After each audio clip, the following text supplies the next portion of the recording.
Nagaon press ক্লাবত গ্ৰন্থ উন্মোচনী সভাৰ আয়োজন।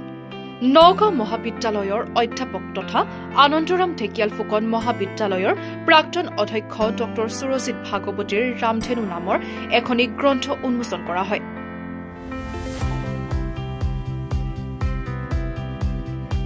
উক্ত গ্ৰন্থখনি উন্মোচন কৰে বিশিষ্ট সাহিত্যিক ডক্টৰ উপেন্দ্ৰ চন্দ্ৰ বৰকটকীয়ে।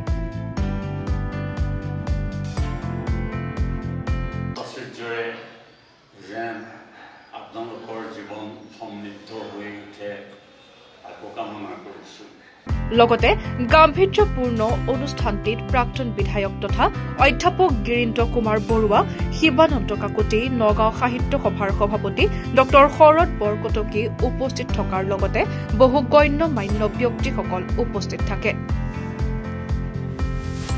আজি দিনটোত মোৰ এই গ্ৰন্থ ৰামধেনু আমাৰ ক্ৰান্তিকাল প্ৰকাশনে তেখেতসকলে প্ৰকাশ কৰিছে।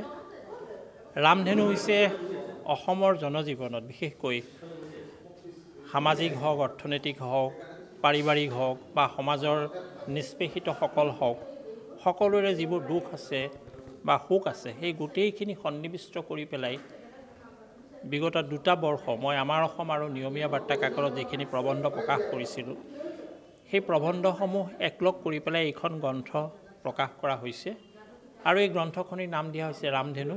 গতিকে এইটো এটা ক্ষুদ্ৰ প্ৰয়াস আমাৰ।